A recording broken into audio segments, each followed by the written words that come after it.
नमस्कार, मैं आरबी सिंह यादव और आप देख रहे हैं मेरा YouTube channel RB Singh Yadav editor. आज देश में इस समय जो सबसे चर्चित मुद्दा है वो ये है कि देश का सबसे बड़ा bank, public bank, state bank of India इतना लेजी कैसे हो गया कि वो सर्वोच्च न्यायालय के 9 फरवरी के आसपास जो दिया गया आदेश था उसके लिए सूचनाएं देने के लिए 4 महीने का समय मांग रहा है। मैं आपको बता दूं, स्टेट बैंक में हमारा भी अपना अकाउंट है। जब हमें अपने अकाउंट की डिटेल देखनी होती है तो बाकायदे एक ऑप्शन होता है और हम वहाँ से मैसेज डालते हैं और मैसेज डालते ही सारी डिटेल हमारे सामने होती है। जब एक बैंक एक आम आदमी के लिए इतनी सुविधा दे रहा है तो फिर इलेक्टोरल बॉन्ड के लिए इतनी हीला हवाली क्यों कर रहा है? शायद इसके पीछे कोई राज है और राज शायद ये है कि सरकार के इशारे पर वो इलेक्टोरल बॉन्ड की जानकारी अभी फिलहाल किसी के साथ साझा नहीं करना चाहता है और इसके लिए वो 4 महीने का समय मांग रहा है। 4 महीने का समय मांगने के पीछे क्या बात हो सकती है, मैं आपको एक और बात इसी में जोड़ते हुए बताता हूँ। तब तक लोकसभा के चुनाव हो जाएंगे और भारतीय जनता पार्टी को जो हजारों करोड़ का चंदा मिला है इलेक्टोरल बॉन्ड के जरिए, तो उसकी किसी को पता नहीं चल पाएगी, क्योंकि सुप्रीम कोर्ट ऑफ इंडिया ने बाकायदे ये बात कही थी कि 6 मार्च को एसबीआई इलेक्टोरल बॉन्ड की पूरी जानकारी निर्वाचन आयोग को देगा और निर्वाचन आयोग अपनी साइट पर उस सारी जानकारी को डालेगा कि उसे कहाँ से किसने कब कब चंदा दिया है। तो मोदी सरकार नहीं चाहती कि ये सारी जानकारी आम जनता के बीच जाए और फिर पार्टी की बदनामी हो कि ये चंदा कहाँ से मिला, किस व्यक्ति ने कितना दिया। ये सारी चीज़ें यदि पब्लिक डोमेन में आ जाएंगी भारत निर्वाचन आयोग की साइट पर तो फिर उसके लिए बहुत जवाब देना मुश्किल हो जाएगा। इसलिए शायद चूँकि भारतीय स्टेट बैंक सरकार का बैंक है और सरकार के इशारे पर ही उसने इस तरह की एक याचिका जो पहले से चल रही थी उस पर शपथ पत्र देकर कहा है कि हम 30 जून तक ही इस इलेक्टोरल बॉन्ड की फुल जानकारी दे पाएंगे, जबकि मई में चुनाव खत्म हो जाएंगे और सारा सब कुछ समेट जाएगा। फिर ना तो भारतीय जनता पार्टी को किसी चीज़ की परवाह रहेगी कि उसने कहाँ से चंदा लिया, क्यों लिया, क्या लिया, और ना ही कोई अन्य जानकारी।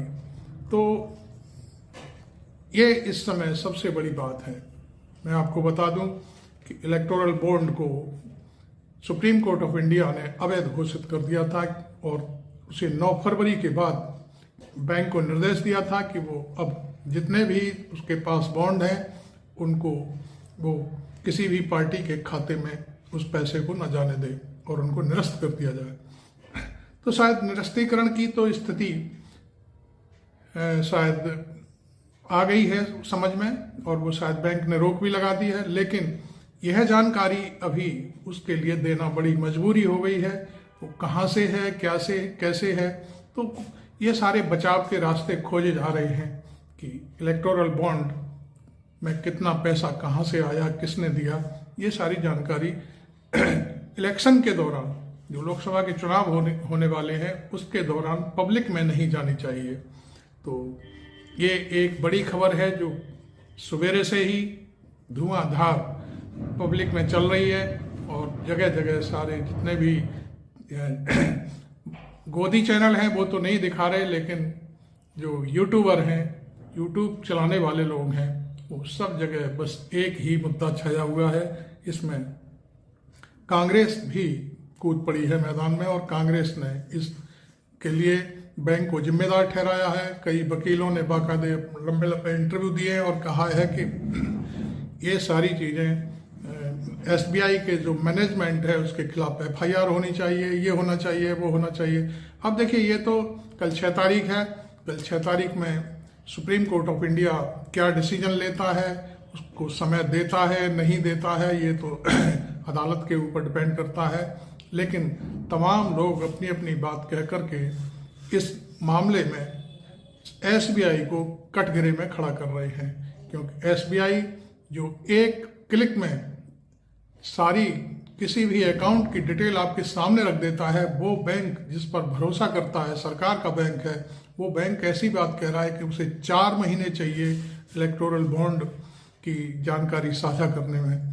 तो एक ये बहुत बड़ी बात है। जबकि आप देखते होंगे देश के जाने माने अभिनेता हमारे अमिताभ बच्चन साहब इस तरह के विज्ञापन करते हैं और बाकायदे क्लिक करके बताते हैं कि देखिए ऐसा मत करिए, वैसा मत करिए, किसी के साथ ओटीपी साझा मत करिए, और अपनी जानकारी के लिए पैसा इधर से उधर 1 सेकंड में इधर से उधर भेजने की भी पूरी प्रक्रिया बताते हैं। लेकिन एसबीआई यहाँ आकर के फंस गया है बुरी तरह से कि जो इलेक्टोरल बॉन्ड है, चंदा कहाँ से आया, किस पार्टी ऐसी है कितनी। मैं समझता हूँ ज़्यादा से ज़्यादा पार्टी इलेक्टोरल बॉन्ड से चंदा लेने वाली होंगी पूरे देश में, मुश्किल से 1 दर्जन होंगी, 2 दर्जन होंगी, 3 दर्जन हो सकती हैं।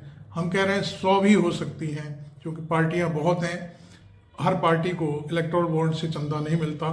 लेकिन इलेक्टोरल बॉन्ड से चंदा लेने वाली पार्टी 100 भी हैं, तो 100 पार्टियों को कहाँ से क्या चंदा मिला, ये डाटा निकालना कितनी एसबीआई के लिए बहुत छोटी बात है। मैं समझता हूँ हंसी भी आती है, और एसबीआई का ये एक तरह से दबाव का शपथ पत्र हो सकता है। कहाँ से उसको इस तरह की सीख मिल रही है कि वो अपनी इज्जत को इस तरह से तार करे कि उसके ऊपर लोग, जनता खासतौर पर आरोप लगाए। तो ये एक बड़ा मसला है। तो इसलिए आज ये इशू हम आपके सामने रख रहे हैं कि भाई इलेक्टोरल बॉन्ड जिसको सुप्रीम कोर्ट ऑफ इंडिया ने अवैध घोषित कर दिया है, उसकी जानकारी देने में स्टेट बैंक ऑफ इंडिया को इतनी देर क्यों लग रही है। तो कारण अब आप जानिए, आप सोचिए, आप क्या कहना चाहते हैं। मेरे इस चैनल पर आकर के अपनी बात, राय जरूर लिखें, बताएं, और इसको, मेरे चैनल को सब्सक्राइब करना बिल्कुल ना भूलें। बटन दबाएं सब्सक्रिप्शन का, इसमें कोई पैसा नहीं लगता। आप जैसे ही सब्सक्राइब करेंगे तो मुझे बहुत अच्छा फील होगा, और हमें जो हमारी सच्ची पत्रकारिता है उसको बढ़ावा मिलेगा। और बाकी आप सब जानते हैं कि आज का यही विषय सबसे बड़ा है। दूसरी तरफ एक विषय और है, राष्ट्रीय लोकदल जो 2 मंत्रिमंडल, यूपी के मंत्रिमंडल में 2 मंत्री पद मांग रहा था, उसे आज 1 ही मंत्री पद मिला है, और उसे इसके लिए मैं समझता हूँ मोदी सरकार के सामने झुकना पड़ा है। तो ये एक बड़ी बात है कि मालूम नहीं क्या किस तरह से उनकी डील हुई है। एक टीवी चैनल को जयंत चौधरी एक इंटरव्यू दे रहे थे, तो हम देख रहे थे, उसमें उन्होंने कहा है कि पर्दे के पीछे बहुत सारी बातें हुई हैं। मैं समझता हूँ पर्दे के पीछे क्या बात हो सकती है, शायद उत्तर प्रदेश के 2 टुकड़े करने की भी बात हो सकती है, हरित प्रदेश बनाया जा सकता है, ये शायद बात है। तो ये जयंत चौधरी के लिए फायदे का सौदा हो सकता है। या चूंकि उन्होंने इसका राज खोला नहीं है, इंटरव्यू में उन्होंने सिर्फ इतना कहा है कि वो संदीप चौधरी हैं एबीपी न्यूज़ के, उनके साथ उनका इंटरव्यू था। संदीप चौधरी ने भी ज़्यादा तीखे सवाल नहीं पूछे, क्योंकि वो, मैं समझता हूँ गोदी चैनल से वो भी जुड़े हुए हैं। उन्होंने कहा कि मैं भी इस स्ट्रीम का आदमी हूँ। तो खैर उन्होंने जो सवाल पूछे उनका बड़ा उन्होंने शालीनता से जवाब दिया। आज लेकिन उनको 1 मंत्री पद से ही संतोष करना पड़ा है, और 2 लोकसभा सीट मिली है उन्हें, बिजनौर की और बागपत की। वो खुद चुनाव नहीं लड़ रहे हैं, उनकी पत्नी भी चुनाव नहीं लड़ रही है। अब मालूम नहीं उन्होंने किस मुद्दे पर भारतीय जनता पार्टी का साथ पकड़ा है, ये तो वही जाने। हालांकि उन्होंने अखिलेश यादव के बारे में कोई ज़्यादा तल्ख टिप्पणी नहीं की। उन्होंने कहा उनसे हमारे रिश्ते हैं और बने रहेंगे आगे भी हम, और उन्होंने यहाँ तक भी कहा कि मैं राज्यसभा में जो हूँ उन्हीं की बदौलत हूँ। खैर आगे क्या होगा, ये सारा मामला कितना कहाँ गुल खिलाएगा पता नहीं चलेगा। ये सरकार बनी, मोदी की दोबारा सरकार बनी तो हो सकता है जयंत को मंत्री पद मिल जाए।